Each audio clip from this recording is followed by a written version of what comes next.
everyone. So I've had a request for some step-by-step looping lessons. So here's the first one of those. This is level 1, lesson 1, so 1.1 for short. Level 1 will be single layer loops, one layer. This lesson is on making simple backing tracks. This lesson will work for a variety of instruments as I have written out the chords and melodies for you to recreate it. I will be using a Boss RC3 going into a Roland Blues Cube Boss Drive Special, and I'll be using my Baby Taylor for today. But if you have a keyboard or electric guitar, ukulele, banjo, this will work fine for you as well. Starting simple, the guitar is plugged into the input, and going from the output is going to the amp. So when you record this backing track, you're going to record the song from the very beginning to the very end. So that means you're going to include any intros, any verse and chorus and bridge repeats, all the way down to any ending that you want to do, just as if you were performing the song live from beginning to end. This will make a very easy to use backing track for the future for either practice or performance.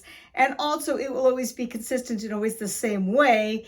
And it's a great way to start looping, because if you have a simple looper that can't save, at least you can get some extra practice in and also practice your other layers. And if you have a looper that can save loops, then you have a backing track ready to go next time you're performing or anytime you want to practice that song for performance.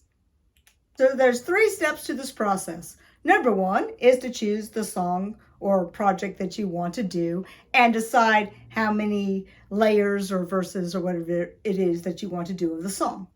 Number 2 is to decide on the intros and outros, because you need to have a way to get into the song and a way to get out of the song at the end so that it's nice and smooth.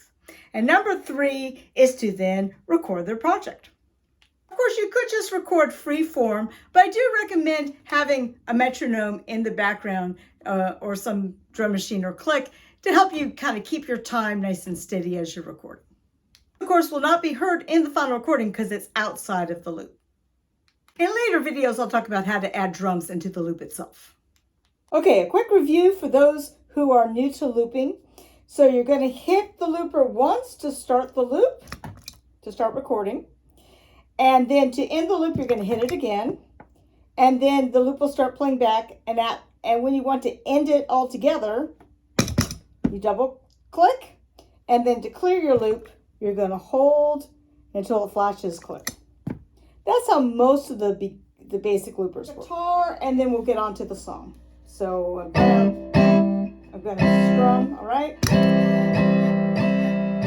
In the loop, now it's looping. Want to stop it, double, and then I want to clear it, and now it's clear. I wrote a little song to teach this, and I know that even though you're new to looping, I could have a variety of levels of actual musicians here. So I wanted to make something that was accessible to beginners, but easy for more advanced players to make it more interesting. So I just C and G7 for beginners. It's just the 2 chords.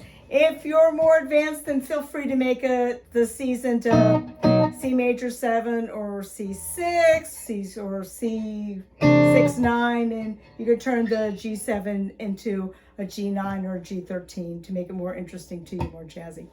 Okay, otherwise, we're just going to start with what's written here, and it should be up here for you to see. This backing track, you don't have to worry about getting your timing of hitting the looper exactly, because that's not the issue. We're not working on trying to get it loop exactly. We just want to lay down something that we can call up. So it's fine if it has extra time at the beginning and the end of the loop. In fact, you might want to have some extra time so that you have time to shut it off when you're done with the song. Okay. So now you have to give yourself an introduction, because otherwise, when you go to start the song, you'll be late if the song's already gone on without you. So you have to give yourself a little bit of an intro so you know when to come in. So the easiest thing to do is just do some sort of tap. So on an acoustic guitar, you could actually tap on the thing. As long as you hear the piezo picking up and coming through the amp, you're good to go. I have one that doesn't pick it up on the top, so I can't do that way. So then you have to do this, and if you're doing electric guitar or uke or whatever, then you want to, if you're doing keyboard, then you may just want to play, you know, with C, or you know, whatever the key it is, just play 4 low C's or something. 1, 2, 3, 4, if you like the sound better on an acoustic guitar. Either one is fine, but you want to give yourself 4 taps before you start your strum. Okay, so here's my metronome. It is set to 92, so I'm going to turn that on. So I'm going to hit my looper on, and now I'm going to tap.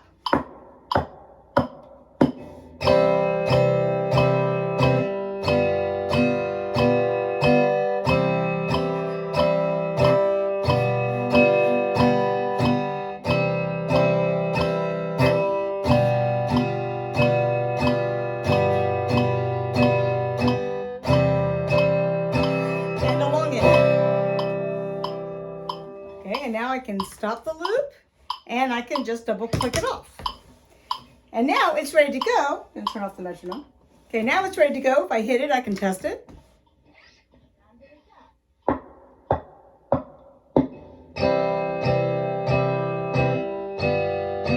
Okay, and I'm done playing, so I'm going to stop.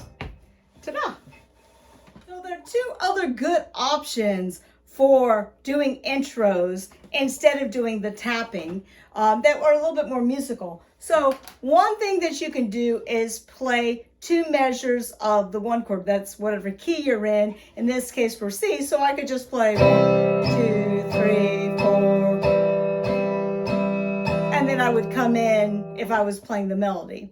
The other thing you can do is do 1 measure of the 5 chord. So it in the key of C, C, D, E, F, G, and G is natural. So it's just play the G7. 2, 3, 4. It sets up a really nice intro when you do the 5 chord to start off with. And then you're just, you know, your ear is ready to hear when the melody is starting. So it's a nice option to try. Okay, so now I'm going to teach you a little melody I wrote going up and down the 2nd string. If you're a more advanced player, of course, you could try playing it higher on the neck or use it as a basis for improvisation. Okay, so on the 2nd string, we have C on the 1st fret, D on the 3rd fret, E on the 5th fret, and F on the 6th fret. And so I'm putting this, should be up here. All right, so we're doing the half note, the 2 beats. Okay, so now we have E, C, D, D, D, D, E, C, D, E, C, F, F, F, F, E, E, D, D, C. All right, now you also see that below I wrote some extra things underneath the 2nd measures to make it a little more interesting. So I'm going to play that version now. E, C, D, D, D, D, D, D, E, C, D, E, C, F, F, F, F, F, F, E, E, D, D, C. Okay, so give that some practice until you can play that pretty well, and then you can play along with the looper. That's what I'm going to do next. And here we go.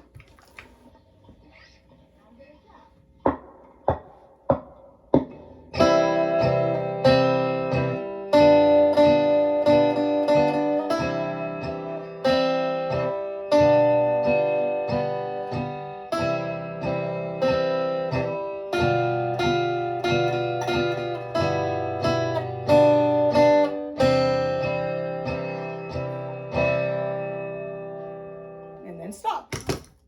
Ta-da! You want to have some more fun, so now you can use those same notes and do some improvisation.